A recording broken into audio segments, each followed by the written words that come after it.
Baik, kembali lagi di podcast Let's Talk About dari PKBI Kalimantan Tengah. Nah, kebetulan hari ini kawan-kawan, kita udah kedatangan tamu lagi. Podcast Let's Talk About hari ini adalah program dari Pulih Bersama dan kita akan membincangkan tentang pemenuhan gizi keluarga dan juga peran keluarga selama pandemi COVID-19. Tapi intinya tentang keluarga. Jadi kalau belum berkeluarga, sabar, mohon bersabar, mungkin itu ujian untuk Anda ya. Halo, selamat datang Ibu Dokter Nyoman Sri Yuliani, SPGK, Ibu. Ya, SPGK-nya nih kepanjangannya apa, Ibu? Gizi klinik. Oh, gizi klinik. Gugup saya hari ini karena saya bukan anak kesehatan, jadi mungkin agak gelondotan gitu. Nggak Halo. keringetan juga ya. Ini kan membahas gizi kan. Saya over gizi sepertinya. Merasa tersudut kan? Selamat Enggak. datang Ibu di podcast Ya, Let's Talk About. terima Memang kasih. seperti ini gitu ya, membahaskan masalah kesehatan dengan sambil melucu-lucukannya gitu kan. Tapi mudah-mudahan tetap bisa fokus lah ya. Ya, selamat datang Ibu. Dari mana Ibu, Dokter Nyoman nih? Oh iya, saya dosen di Fakultas Kedokteran Universitas Palangkaraya. Saya juga praktek di Rumah Sakit Betang Pambelum. Oh iya. Baik, selanjutnya tamu kedua kita ada Pak Juyanto SE dari BKKBN ya Pak ya. Dari BKKBN Mas Najib. Selamat datang Bapak. Apa Selamat kabar? datang. Alhamdulillah sehat Mas. Gimana kabarnya Mas Najib? Aduh, ditanyain juga Iya. akhirnya. Peka bapaknya, Ibu Dokter nggak peka guys. Saya asik menganalisis. Saya baik Pak, Iya. alhamdulillah. Masih pusing Iya. masalah proposal, skripsi belum lulus juga, udah 5 tahun kuliah. Iya, nggak apa-apa, nggak usah buru-buru lulus kan kampusnya di situ-situ juga kan. Iya, cuman sayangnya saya tiap hari tinggal sama orang tua Pak, jadi tiap pagi ditanyain. Kalau nggak ditanyain tenang hidup saya Pak. Aduh. Jadi hari ini kawan-kawan, dua tamu kita hari ini bakalan berbincang tentang pemenuhan gizi keluarga dan juga peran keluarga selama pandemi COVID-19. Kita persilakan ke Bu Dokter dulu untuk menyapa kawan-kawan pada hari ini. Iya. Terima kasih. Selamat siang semuanya. Ini sebenarnya kali pertama saya ya podcast dengan PKBI. Mudah-mudahan nanti pertanyaan-pertanyaannya bisa saya jawab dengan baik dan bisa memberikan manfaat untuk keluarga di Palangkaraya. Karena hari ini kita membahas dengan Bu Dokter tentang pemenuhan gizi keluarga ya. Oh ya, hampir lupa. Jadi sesi ini sebenarnya nggak mutlak ke Bu Dokter aja. Nanti mungkin Pak Jui juga bisa menanggapi. Atau kalau perlu saya diam aja, nanti mungkin Pak Jui dengan Bu Dokter aja yang ngobrol nggak apa-apa juga gitu ya kan. sudah. Iya kan dibayar juga dok ya, nggak boleh diam ya dok. Nah, tentang pemenuhan gizi keluarga. Selama ini kan kalau dari kecil kita ada istilah stunting, ada istilah macam-macam. Saya baru tahu stunting juga baru waktu jadi duta genre juga. Permasalahannya macam-macam. Nah, salah satunya itu pola makan sehat. Jadi sebenarnya apa sih pola makan sehat bergizi dan berimbang itu, Dokter? Oke. Sebenarnya ya pola makan yang sehat, yang seimbang ya. Ini sudah sering banget digaungkan oleh pemerintah dalam rangka mencegah COVID-19. Salah satunya ya, salah satu cara untuk mencegah COVID-19. Jadi apa sih sebenarnya ini ya? Jadi pola makan yang komposisi nutrisinya itu seimbang ya, mencakup karbohidrat, protein, lemak, kemudian serat yang mengandung vitamin dan mineral dalam porsi yang sesuai kebutuhan individu masing-masing gitu. Jadi dilihat dulu kalau dari WHO ya ada persen-persenannya nih komposisinya. Misalnya karbohidrat itu maksimal 60%.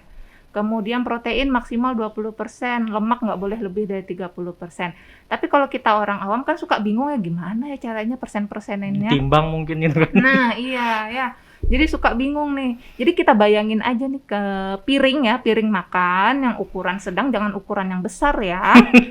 Kalau kita ke hotel ya itu piringnya kan gede, bukan yang Aduh. seperti itu Oh ya. iya. Ya, bukan Nah, seperti itu. gitu. Piring-piring pecel ya dok. Apalagi kalau prasmanan susah itu. Aduh, itu sudah nggak seimbang lagi. Aduh. Ya, jadi piring yang ukurannya sedang ya, itu coba kita bayangkan, kita bagi dua ya. Setengahnya itu adalah isinya sayur sama buah. Kemudian sisanya masih ada setengah lagi nih yang kosong ya. Itu kita bagi dua lagi. Jadi ada seperempat sama seperempat ya. Nah, seperempatnya itu adalah karbohidrat. bisa diisi dengan nasi, ya nasi putih, nasi merah, ubi boleh, jagung boleh. Kemudian seperempatnya lagi adalah protein. Protein juga harus protein hewani dan nabati. Digabung barengan ya. Jadi nggak cuma protein nabati saja, karena asam aminonya tidak lengkap, tidak selengkap protein hewani. Sedangkan kalau di masa COVID ini kan kita butuh imunitas yang tinggi. Nah, salah satunya protein ini penting untuk mendukung produksi imunitas tubuh di dalam tubuh kita. Oh, Jadi memang harus seimbang ya dok ya. betul. Untuk saya yang tidak datang dari keluarga yang kesehatan, taunya itu nasi udah paling bergizi. Tapi jadi udah jadi hegemoni sepertinya di masyarakat ya dok ya. Kalau nasi makan mie pun pakai nasi gitu. Nah, jadi sampai bahkan dulu ada, kalau zaman saya dulu ada 4 sehat 5 sempurna, itu salah satunya bahkan nasi. Itu dengan gizi seimbang ini ada hubungannya nggak dok 4 sehat 5 sempurna ini? Oke, sebenarnya 4 sehat 5 sempurna ini sudah lama kita tinggalkan ya. Kita beralih ke pola gizi seimbang. Padahal asik loh 4 sehat 5 sempurna gitu Karena kan. ada 6 minum susunya susu ya. gitu kan. Jadi kelebihan di sini ya. Jadi Oh, seakan-akan kita harus minum susu baru sempurna, padahal tidak harus Padahal seperti tidak ada yang sempurna ya dok ya. Iya, Ia pun betul. bisa pergi gitu kan. Iya benar. Baiklah. Lanjut dok. Iya. Oke, jadi kalau harus ada susu berarti sempurna. Kalau nggak punya susu nanti dibilang tidak sempurna, padahal tidak harus demikian. Susu itu bisa disubstitusi. Kandungannya kan bisa dari protein hewani juga ya, ada sama kandungannya. Kalau mau cari kalsiumnya bisa dari kacang-kacangan, dari sayur juga ada. Jadi nggak harus plus susu, nggak harus. Jadi ternyata 4 sehat 5 sempurna ini sudah dihapuskan karena memang kadang bingung ya dok ya. Ini hari ini saya makan mie ini gimana 4 sehat 5 sempurnanya gitu kan, terutama anak kos-kosan sih biasanya. Ya. Kasian. Yang penting kenyang sih, bukan 4 sehat 5 sempurna. Tapi ternyata hari ini ada bahasa yang lebih representatif, yaitu pola gizi seimbang ya dok ya. Iya. Sama seperti misalnya apakah makan itu harus 3 kali sehari atau waktu lapar dok? Nah loh, jangan waktu lapar, harus disesuaikan ya. Makan tetap 3 kali sehari ya, makan utama ya, makan pagi, makan siang, dan makan malam. Jadi harusnya tetap ada makan paginya, karena di makan pagi ini sangat penting sekali ya untuk boost energi kita ya. Karena waktu malam kita kan posisinya tidak makan ya, kita tidur selama sekitar 6 jam sampai dengan 8 jam itu posisinya kosong perut. Nah, yang paling penting adalah mengisi lagi energi yang kosong tersebut di pagi hari. Jadi kalau tadi kita bagaimana boost energi, lalu kalau menurut dokter zat gizi seperti apa sih yang dibutuhkan untuk meningkatkan daya tahan tubuh, dan contoh makanannya gimana tuh yang dapat menaikkan imunitas tubuh? Kan ini kan masa-masa COVID juga kan satu sisi. Benar. Ya, jadi yang pertama itu harus tercukupi dulu ya karbohidrat, protein, dan lemak ya. Karbohidrat, pilih karbohidrat yang kandungan seratnya tinggi, seperti contohnya beras merah ya, jagung, ubi-ubian, itu kan tinggi ya seratnya. Aduh, nggak enak semua dok. Diutamakan Oh, ya. iya. Mau gitu. Indonesia kan biasanya sukanya makan nasi putih, boleh, berarti Iya. kan sayurnya dibanyakin Oh, iya. gitu ya. Nah, terus protein paling penting ya, apalagi di masa COVID seperti ini, kalau sudah kena infeksi, kebutuhan protein itu pasti tinggi banget ya, diperlukan oleh tubuh sangat tinggi. Nah, jadi harus dipenuhi, jangan sampai enggak. Utamakan juga dari protein hewani. Ya, kenapa? Karena asam aminonya paling lengkap di protein hewani Di protein hewani. dibandingkan protein nabati, misalnya tahu, tempe, itu harus ada protein hewaninya lagi, mau daging kah, dari ayam kah, atau ikan. Nah, khusus untuk daging ya, daging merah, itu anjurannya 1-2 kali saja per minggu. Jangan sering-sering ya. Kemudian Nggak sering-sering kok dok, nggak ada uangnya juga. Kecuali Jangan Idul tahu kan Adha dok. suka steak gitu Oh ya. ya, luar biasa stick. Iya. Kemudian kalau ikan-ikanan sama unggas ya dari ayam atau bebek ya, setidaknya 3-4 kali dalam seminggu itu penting ya. Pilih juga ya protein yang rendah lemak ya. Lemak harus dibatasi. Kenapa? Karena lemak berlebihan tidak baik untuk tubuh. Ya, akan membuat tubuh mengalami kelebihan energi, kelebihan kalori. Nanti ujung-ujungnya disimpan menjadi lemak. Tidak usah melihat. Memastikan aja dok ya. Memastikan aja. Memang energinya kelebihan Iya. disalurkan tidak gitu kadang kan. Nah, itu kan kita karbohidrat, protein, lemak. Itu dulu yang harus dicukupi. Terus kita perlu juga vitamin dan mineral. Vitamin dan mineral apa yang paling bagus untuk meningkatkan imunitas tubuh?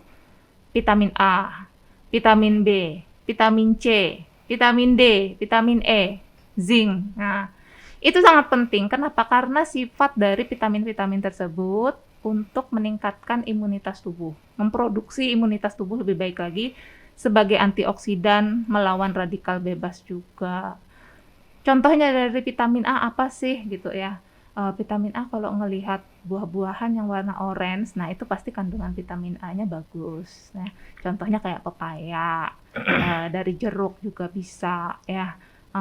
Kemudian kalau dari sayur, waluh kuning, nah itu kandungan vitamin A-nya juga bagus. Kemudian kalau vitamin B dari sayuran hijau ya, itu rata-rata kandungan vitamin B-nya bagus juga. Nah, vitamin C kita penuhi dulu dari bahan makanan ya. Dari penelitian itu ternyata kalau jambu biji yang isinya warna pink, yang tengahnya warna pink Guava itu ya. ya, itu bagus banget, vitamin C-nya tinggi, sekitar 200 mg, bagus. Padahal kita kan butuhnya cuma 90 mg. Nah, dengan makan satu buah jambu biji yang warna pink itu aja sudah mencukupi Sudah mencukupi, Dok, ya. Iya. Tuh, jeruk juga iya, bagus. Kalau makan jeruk 2, jangan 1, supaya vitamin C-nya tercukupi. Lebih tinggi mana dok? Yang jeruknya yang asem atau jeruknya yang manis? Tinggi apa vitamin C-nya? Sama lah ya. Oh, sama Biasanya berarti. yang lebih asam tuh lebih tinggi Aduh. vitamin C-nya. Tapi mukanya berubah. Ya, makanya jadi ya kecut-kecut juga. Nah, tadi kan sempat disinggung Bu Dokter ini soal protein hewani ya. Nah, Iya. kira-kira beruang itu ketika mengeluarkan susu mencukupi tidak dok? Susu beruang maksudnya? Iya. Oke, kalau susu ya, kalau kita bicara tentang susu, Terutama susu beruang yang selama ini kayak tiba-tiba yang hype marak banget ya, hype banget Nah, gitu. sampai kosong stoknya ya. Sampai harus seperti minyak gitu kan statusnya sekarang. Ya, sebenarnya sama aja ya, semua susu itu mengandung protein ya. Susu bisa disubstitusi dengan protein yang lain, terutama protein hewani. Boleh dari ikan, boleh dari daging, boleh dari seafood. Boleh kok, sama aja isinya. Cuman memang kandungan kalsiumnya, karena ini susu adalah buatan pabrik, pasti sudah diportifikasi ya. Sudah ada zat-zat tambahan untuk vitaminnya sekian, mineralnya sekian. Menangnya di situ sebetulnya. Kalau untuk jumlah proteinnya sama aja kok. Tapi karena kita sudah berbincang-bincang sebentar tadi dengan Bu Dokter, sekarang kita ke Pak Jui lagi kan. Kasihan Pak Jui dari tadi nunggu kelihatan di kamera. Nggak enak saya. Ini moderatornya ini nggak berguna, ini tidak memberikan Pak Jui ini. Jadi tadi kita karena pembahasan tadi lumayan menjelimut, kalau menurut Pak Jui bagaimana sih cara menjelaskan tentang ya peran keluarga tentang COVID kan ya? Apa itu COVID di dalam keluarga yang biar mudah dimengerti kan dok? Soalnya kan COVID ini waktu awal-awal dulu juga saya sempat bingung ketika diminta teman buat ngisi tentang COVID. Saya bilang aja saya nggak paham soal COVID, jadi saya nggak berani ngisi gitu. Silakan Iya. Pak Jui. Makasih Mas Najib. Awal-awalnya mungkin kita akan bingung ya, COVID itu apa? Itu sekitar 2 tahunan yang lalu ya dok ya. Makanya semua lembaga, semua kementerian, semua komunitas itu juga bahu-membahu sinergis untuk bisa menyampaikan tentang COVID ini seperti apa. Nah, kesini tentunya COVID itu sudah terkomunikasi, sudah tersosialisasi dengan efektif di semua sasaran. Nah, yang jadi soalan dengan adanya COVID ini akan mempengaruhi tingkatan komunikasi di keluarga, karena mau ndak mau efeknya COVID ini besar dok. Stres ya dok ya, keluarga ini stres. Baik bapaknya, emaknya, anak-anaknya juga sama. Apalagi anak-anak mereka yang masih kecil, sudah waktunya main. Ternyata mereka ndak boleh main Mas Najib ya. Yang sudah mulai sekolah, mereka juga sekolahnya lewat daring kan. Jadi akses mereka untuk berinteraksi dengan teman-temannya itu menjadi terbatas. Itu dari aspek komunikasi. Kemudian COVID ini juga ternyata pengaruhnya luar biasa terhadap ekonomi keluarga. Nah, ketika kita bicara ekonomi, tentunya akan berkorelasi positif dengan yang disampaikan oleh Bu Dokter. Bagaimana keluarga ini mampu mencukupi kebutuhan gizinya tadi. Nah, kembali ke pertanyaannya Mas Najib, sebetulnya bagaimana sih peran keluarga dalam mengkomunikasikan COVID ke anggotanya? Ya, yang pertama, sampaikan aja secara proporsional ya, maksudnya proporsional itu sesuai dengan pemahaman orang tua, itu yang pertama. Nggak usah ditambahi, nggak usah dikurangi, apalagi nakut-nakuti, karena Ditambah COVID. iya, karena anak-anak sekarang ini kan dia bisa mengakses informasi itu sendiri di luar, gitu ya, dengan beragam informasi dari luar, akhirnya ada kecenderungan mereka membentuk resistensi nih terhadap informasi itu. Oh, kata si A, kata si B A, ya udahlah cuek aja. Nah, ini yang cueknya ini ya. Ketika mereka sudah mulai cuek, nah peran keluarga di situ masuk. Nah, keluarga bisa menyampaikan secara proporsional, rasional gitu ya, sesuai dengan fungsi-fungsi di dalam keluarga tentang COVID, bisa juga melibatkan komunitas di lingkungan keluarganya, Mas. Karena keluarga kan ada keluarga besar ya. Nah, gitu kan, baik dari keluarga orang tua misalnya atau dari keluarga kakek nenek dan lain-lain gitu ya. Nah, itu komunitas-komunitas itu, komunitas keluarga besar itu yang akan bisa memperkuat informasi ke seluruh anggota keluarga.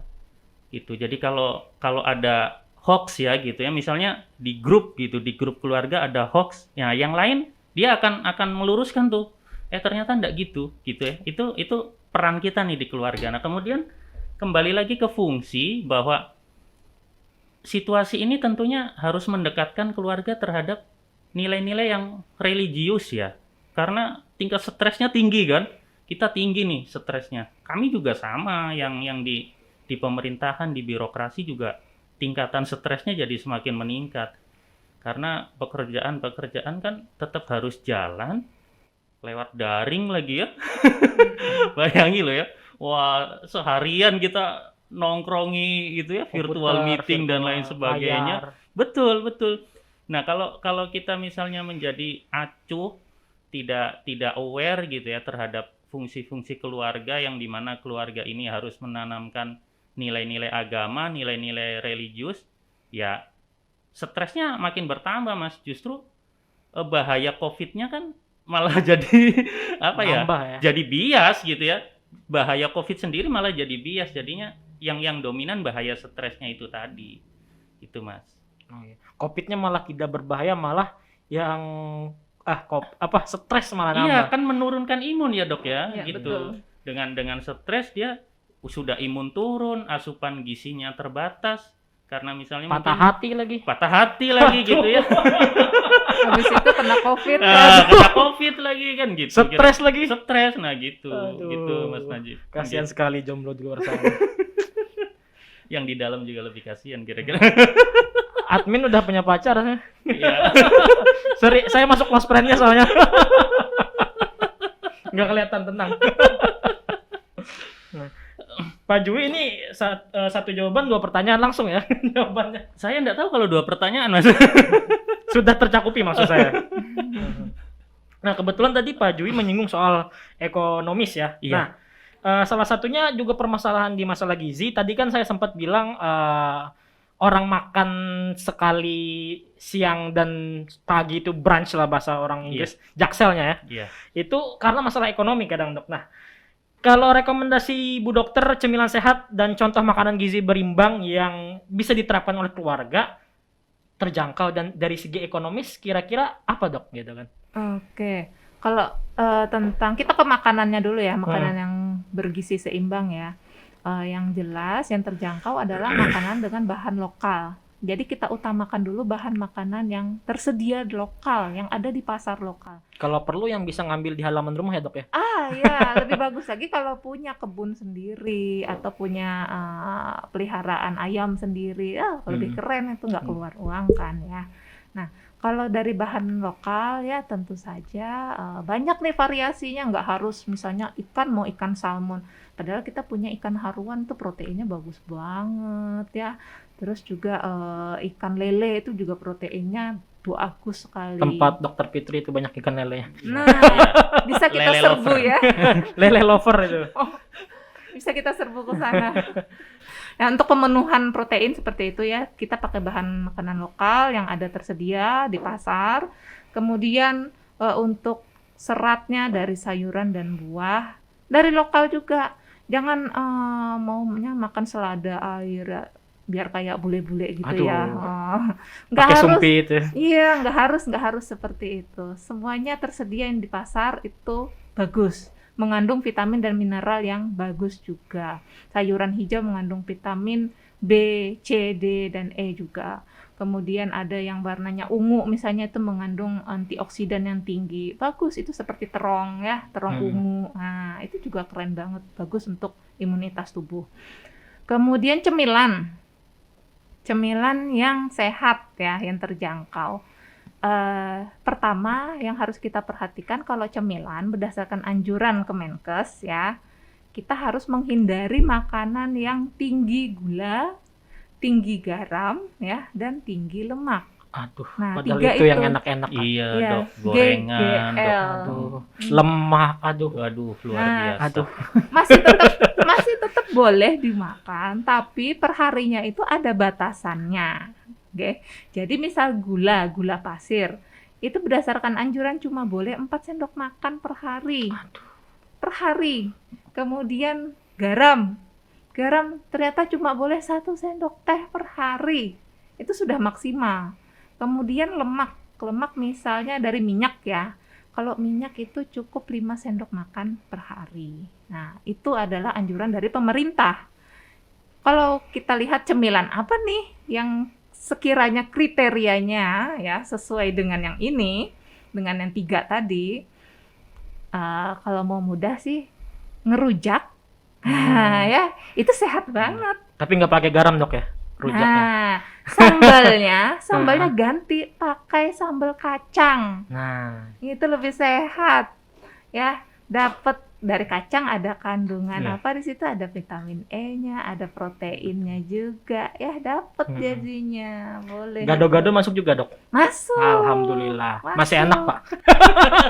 Masuk, tapi jangan kebanyakan lontong ya. Jangan Jadi kebanyakan satu porsi lontongnya 5, Dok. Aduh. Masih aja gini. Gitu. Karena yang dikejar lontongnya sebenarnya, tidak Dok. berimbang. Iya. jadi. Biasanya sate sih, Pak. Satenya 5 tusuk, lontongnya 5. 5 potong itu. Satenya kecil-kecil. Iya, kan ada kuahnya kan. Iya, betul benar ya. Bisa tuh gado-gado, pecel itu bagus banget. Tapi lontongnya jangan kebanyakan. Sayurnya yang banyak ya, Dok ya. Sayurnya dibanyakin. Plus ada anunya ya, protein hewaninya ya. Misalnya makan ayam gitu ya, ada satu potong ayam, plus nanti ada tahu tempenya. Gitu. Itu contohnya ya, yang realistis, yang mungkin mudah dicari. Kalau rujak kan banyak nih yang jual ya, rujak-rujak yang udah jadi gitu ya. Rujak buah gitu ya, Dok ya. Iya. Rujak buah. Lebih enak ya seperti itu. Kalau kita makan jajanan pasar, itu kan kebanyakan tepung ya. Terus Iya. juga Digoreng lagi. gorengan juga tidak sesuai dengan anjuran pemerintah. Memang sudah saatnya mengukus, saudara-saudara. Nggak harus kukus. Jadi hari ini kawan-kawan ya, pembahasan tentang gizi keluarga dan juga bagaimana peran keluarga dalam COVID ini menekankan sekali tentang keluarga, terutama masalah gizi sebenarnya. Sebagai saya yang orang oper gizi kelihatannya ya. Sejak dulu sebenarnya saya sadar bahwa masalah kita tentang nasi itu adalah porsi kuli. Kita porsi kuli makan tapi tidak bekerja seperti kuli. Nah, Iya. masalahnya itu. Terutama dikit-dikit nasi. Nah, kalau di keluarga saya sendiri, Dok, jujur ibu dan ayah saya sudah mulai mengurangi nasi. Saya aja yang masih Ya, kencang karena makan. dimakan anaknya, Dok. Makanya, gitu kan. Dibohong. Iya, gitu kan. Gitu. Pak Juri pengertian. Iya, kelihatan, Dok, sebenarnya. Kelihatannya kelebihannya Iya, gitu kan. Aduh, dibongkar lagi. Jadi maksudnya memang mulai ini yang serius ya. Iya. Yang benerannya memang mulai orang tua memang mulai me-encourage untuk sadar kesehatan orang tua saya. Kalau sayanya belum gitu kan. Seperti memperbanyak, memang kadang makanan di rumah juga sayur-sayuran diperbanyak gitu kan, yang itu membuat saya lebih banyak makan mie jadinya karena tidak enak. Jangan dicontoh kawan-kawan ya. Boleh makan mie tapi sayurnya dibanyakin. Jadi kan seimbang. Oh bisa Ada ya seratnya. dokter ya. Boleh, Kemarin saya boleh. sempat baca kalau mencampur mie dengan sayuran tidak membuat mie jadi lebih baik katanya, ada juga gitu. Tergantung porsinya. Oh porsinya ya. Kalau mie-nya 2 bungkus, Aduh, sayurnya cuma 2 sendok ya kurang. Aduh. Dikasih protein hewani juga dok biar makan mie juga. Pastinya, tambah telur. Betul. bisa.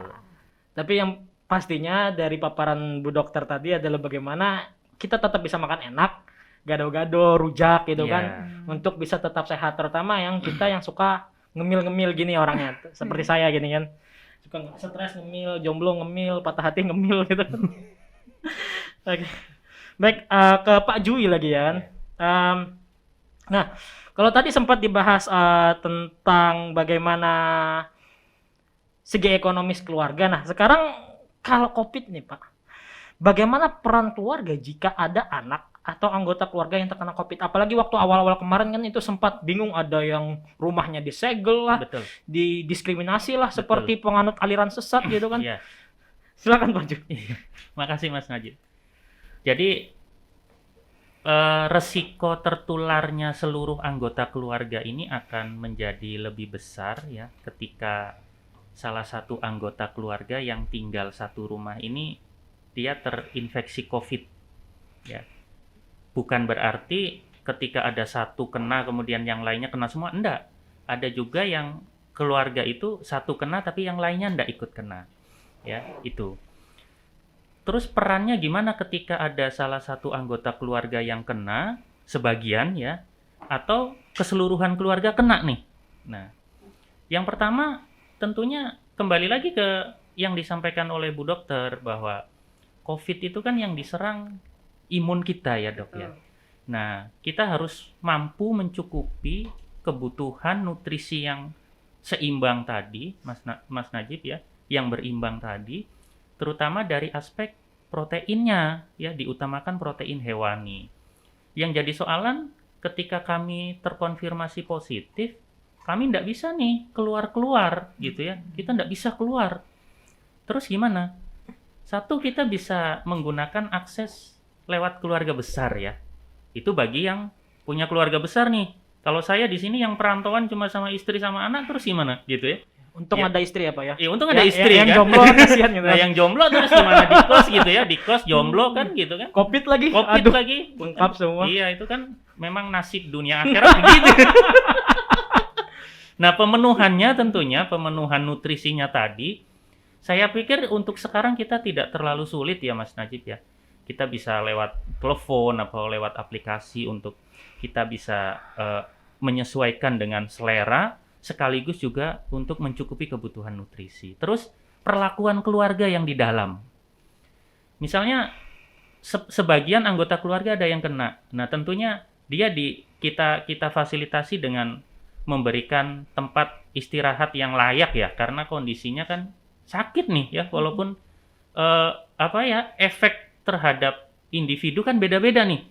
Dia ada yang bisa parah, tapi ada yang dia tanpa gejala atau cuma pilek doang, flu doang, atau dia meriang doang. Tapi ya tetap kita fasilitasi untuk yang bersangkutan bisa istirahat dengan cukup. Ini kalau sebagian aja lah. Terus kalau semuanya gimana? Ya kita batasi dong kok interaksi dengan lingkungan sekitar, tapi bukan berarti kita mengurung diri di rumah gitu ya. Tetap kita aktivitas saja di halaman segala macam. Nah, yang jadi soalan nyambung ke yang disampaikan Bu Dokter, halaman rumah kita ini kan rata-rata disemeni semua nih. Iya. Ya, dengan alasan malas nyapu dok katanya. Padahal ya, fungsi keluarga itu kan salah satunya satu fungsi perlindungan. Jadi keluarga itu punya kewajiban untuk melindungi dari aspek fisik dan non-fisik terhadap seluruh anggota keluarganya.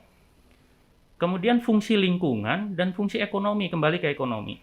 Jadi ketika kita mencoba untuk mencukupi kebutuhan nutrisi keluarga tadi, misalnya kita nanam tanaman buah gitu ya di halaman rumah kita, atau nanam sayur apakah itu di halaman atau dalam bentuk pot, itu sudah sudah merupakan aspek pendapatan, Mas. Jadi pendapatan itu bukan berarti cash flow yang masuk saja, bukan. Tetapi kita menekan biaya pun itu sudah termasuk pendapatan. Nah, itu akan mencukupi kebutuhan nutrisi keluarga, bahan pangan lokal yang itu seger banget ya, Dok ya. Iya, Karena betul. kan tadi Mas Nadi menyampaikan petik aja yang ada di rumah. Nah, yang jadi soalan halaman rumahnya di semen semua nih. Tidak ada tanaman ya dok ya. Iya, nah gitu kan. Jadi ya walaupun ya oke lah karena sudah di semen, nggak mungkin kita bongkari ya, nggak kan. Kita nggak mungkin bongkar kan, itu punya orang gitu. Ngapain kita bongkar Ngapain ya? kita bongkar Ngapain? kan rumah-rumah Ntar orang dipanggil halaman. polisi lagi kan. Makanya gitu kan. Sayur belum tumbuh kita sudah Bongkar. gitu kan dibongkar. Nah, gitu mungkin ya bagi teman-teman ya yang di rumahnya memang halamannya di semen ya. Dibongkar, Pak. Ya. Nah, itu ya pakai pot aja, pakai Oh, pot iya, entah iya. sayuran atau apa gitu ya. Jadi selain mencukupi kebutuhan keluarga tadi, nggak sedikit-sedikit beli, enggak gitu. Gitu, Mas. Oh, iya. Nah, kemudian sepertinya udah juga sih tadi. Tadi kan pertanyaan saya tentang peran keluarga ya. Kemudian juga Mas Jui sudah menyampaikan juga strategi-strateginya oleh keluarga agar terhindar dari COVID seperti masalah akses, membatasi soal Interaksi, dan iya. sebagainya tadi. Nah, kira-kira kalau menurut Bu Dokter, tips simple untuk keluarga dalam memenuhi kebutuhan makanan bergizi di dalam keluarga ada nggak? Sama konsumsi vitamin tambahan perlu nggak? Oke, kita bahas konsumsi vitamin tambahan dulu deh ya Oke. sebelum masuk ke tipsnya. Kalau untuk konsumsi suplemen ya, suplemen vitamin tambahan, kalau merasa asupan atau makan sayurnya, makan buahnya rasanya kurang ya, boleh silahkan ditambahkan suplemen tambahan. Boleh silahkan. Tapi ingat ya, perhatikan dosisnya. Sebaiknya berkonsultasi dengan dokter. Kenapa? Karena kalau tidak sesuai dengan dosis yang dibutuhkan oleh tubuh, misalnya sampai mega dosis, dosisnya kelebihan gitu ya. Overdosis ya. Overdosis itu efeknya malah bukan meningkatkan imunitas, tapi malah menurunkan imunitas tubuh dan memberikan efek kesehatan, malah timbul penyakit-penyakit yang lain, misalnya batu ginjal lah, atau bahkan fungsi ginjalnya nanti malah menurun. Bahaya yang seperti itu ya. Contohnya nih vitamin C. Vitamin C kalau kita lihat kebutuhan sehari kita tuh cuma 90 mg. Sedangkan yang dijual berapa? Bisa sampai 500 sampai 1000 mg. Betul. Nah, hati-hati ya dalam Malah penggunaan. berlebihan ya dok ya. Iya, berlebihan seperti itu. Jadi utamakan dicukupi dulu dari makanan. Baru kalau rasanya memang tidak cukup ya, saya merasa bahwa saya hari ini kayaknya makan buahnya sedikit deh, atau nggak sempat beli buah, ya oke silahkan mau minum vitamin boleh gitu ya. Kemudian tips simpelnya untuk keluarga dalam memenuhi gizi ya di rumah, yang pertama selalu pilih bahan makanan yang segar, tentu saja yang tersedia di pasar lokal ya, bahan makanan lokal tapi yang segar. Yang kedua, penyajiannya ya harus bersih. Jangan lupa cuci tangan. Cuci tangan, bahan makanan juga dicuci yang bersih. Jangan sampai kita sudah pilih yang segar, terus kita penyajiannya ternyata nggak bersih, akhirnya bisa menyebabkan penyakit. Nah, itu yang malah bukannya menyehatkan, malah menambah penyakit. Tidak boleh seperti itu. Kemudian perbanyak makan sayur dan buah ya, sayur yang ada di pasar, buah yang tersedia musiman di sini misalnya ada jeruk ya, bagus sekali. Itu bisa memenuhi kebutuhan vitamin C. Setidaknya sehari 2 jeruk itu sudah cukup kok memenuhi kebutuhan vitamin C kita. Kemudian istirahat yang cukup pastilah ya, supaya metabolisme tubuh kita juga baik. Dan Jangan begadang ya dok ya. iya, betul. Jangan Anda memikirkan mantan Anda yang meninggalkan Anda jam 3 subuh ya. Ini curahan hati. Sebenarnya udah dilakukan juga gitu kan. Enggak, karena begini Pak Jui ya, rata-rata teman yang tidak mesti tentang sakit hati juga, kadang memang orang-orang yang kayak gitu malah nambah menyakiti diri gitu kan, dengan begadang, merokok dan sebagainya gitu. Itu. Yang terakhir tipsnya jangan lupa batasi gula, garam dan lemak ya. 3 ini penting sekali. Itu saja. Gula diabetes ya, garam darah tinggi ya dok ya, Iya. dan lemak, Lemak bisa kolesterol. menyebabkan kolesterol, Kolesterol. meningkatkan berat badan juga. Ini tidak. Hati-hati Oh, kalau tetap hati-hati, kebanyakan Dok, ya? lemak ya nanti bisa menyebabkan kegemukan ya. Orang yang gemuk ini beresiko tinggi imunitas tubuhnya turun. Jadi dia beresiko sangat cepat terinfeksi COVID-19. Hati-hati sekali. Makanya pemerintah bilang batasi lemak, batasi gula, batasi garam. Batasi garam ya dok ya. Batasi Gula. minyak. Iya. Ya, jadi sebenarnya pembaik pembahasan dari Pak Jui dan Bu Dokter hari ini menarik sekali ya, terutama masalah kesehatan karena tingkat kalau ada bahasanya literasi finansial, tentang literasi finansial di masyarakat, literasi kesehatan termasuk yang kurang di masyarakat ya dok ya. Terutama kayak tadi misalnya Bu Dokter menyinggung soal vitamin tambahan itu konsultasi dulu sama dokter. Saya hampir jarang menemukan ada yang ingin berkonsultasi dengan dokter sepertinya tentang masalah kesehatan karena kita sudah punya Google dokter kita bersama.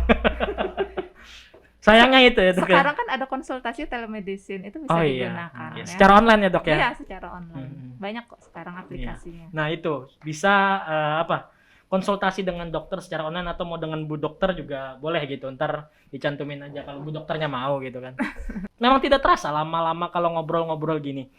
Mungkin untuk penutup baik dari Bu Dokter ataupun Pak Juyanto saya berikan untuk kata-kata penutup lah, baik dari Bu Dokter mungkin duluan, silakan. Oh ya, dari saya utamakan gizi seimbang ya, selalu cukupi gizi kita ya. Jangan sampai kekurangan gizi, jangan sampai juga kelebihan gizi. Pokoknya porsinya seimbang untuk menjaga kesehatan tubuh. Jaga juga kebersihan, baik dalam kebersihan makanannya dan juga kebersihan diri. Itu penting sekali untuk menjaga kesehatan. Itu saja. Nah ingat, sayangi diri Anda karena tidak ada yang menyayangi diri Anda selain Anda. Betul.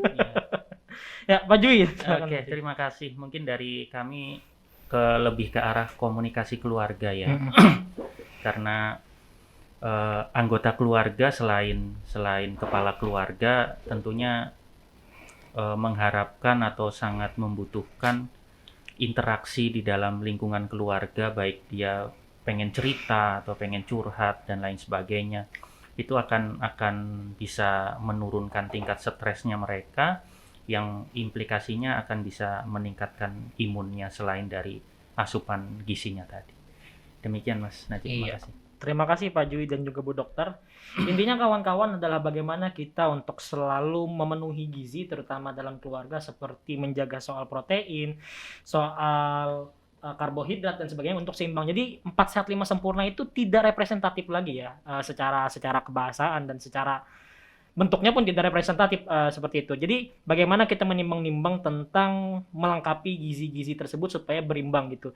Dan untuk vitamin tambahan pun kawan-kawan, kalau memang kawan-kawan sudah bergizi makan dengan gizi yang seimbang, cukup protein, karbohidrat dan sebagainya, vitamin tambahan itu tidak terlalu diperlukan seperti itu. Dan juga peran keluarga tentunya penting dalam 8 fungsi keluarga, tentunya untuk menemani keluarga-keluarga dan teman-teman anak ataupun orang tua kita selama masa pandemi. Bukan hanya masa pandemi saja ya Anda ya, tolong ya dengarkan ini anak-anak yang ngekos, ditelepon orang tua Anda habis ini ya, minta maaf Anda. Iya. Kalau saya tinggal sama orang tua sih, jadi tidak perlu nelpon tiap hari disuruh menyelesaikan skripsi. Baik, ada satu tambahan sponsor terakhir. PKB Kalteng ada layanan care of you. Jadi kalau kalian tidak care tentang diri kalian, kami ada care untuk kalian, care of you, yaitu layanan konsultasi kesehatan, layanan psikolog, dan juga layanan kesehatan reproduksi. Jadi kawan-kawan sekalian yang ingin misalnya ya konseling, ini bisa datang ke PKBI Kalimantan Tengah di Jalan Junjung Bui. Ntar ada aja ditulis, saya tidak hafal alamatnya.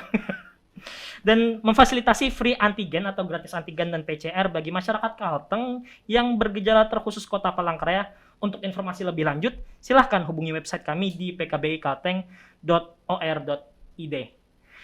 Baik, itu dia untuk podcast Let's Talk About hari ini dan kali ini. Terima kasih banyak Ibu Dokter Ninyoman Sri Yuliani. Ibu, terima kasih banyak Ibu Dokter. Sama-sama. Dan juga Pak Juyanto SE dari BKKBN. Terima kasih banyak Pak Dok. Sama-sama. Pak Iya. Juyanto, mohon Bapak. Karena ini ada 2 gender ya. Kadang ibu, kadang bapak ya.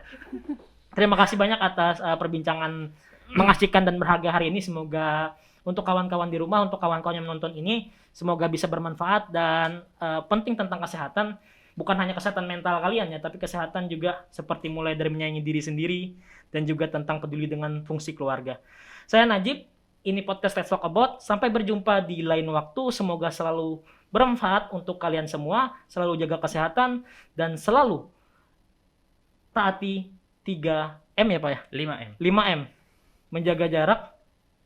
5M apa Pak? Pakai masker, Pakai masker. mencuci tangan dengan sabun Mencuci dan tangan. air yang mengalir, ya, Pagi membatasi ya, mobilitas, menghindari kerumunan. Nah, yang satunya apa, Dok? Sudah sampai berapa, Pak? Satu lagi Dok. Apa, Mas? Jaga Jaga jarak. jarak udah. Jaga jarak, pakai masker, cuci tangan dengan sabun, membatasi mobilitas, menghindari kerumunan. Pas 5. Ya, menghindari kerumunan. Nah, Iya. itu dia. Itu dia kawan-kawan, mohon maaf memang ini mudah tidak kurangi masukan saya. Saya berjumpa lagi di podcast Let's Talk About berikutnya dengan narasumber-narasumber yang tentunya tidak kalah seru dari sebelumnya dan setelah berikutnya. Saya Najib dan inilah podcast Let's Talk About PKBI Kalimantan Tengah program Pulih Bersama. Salam inklusi.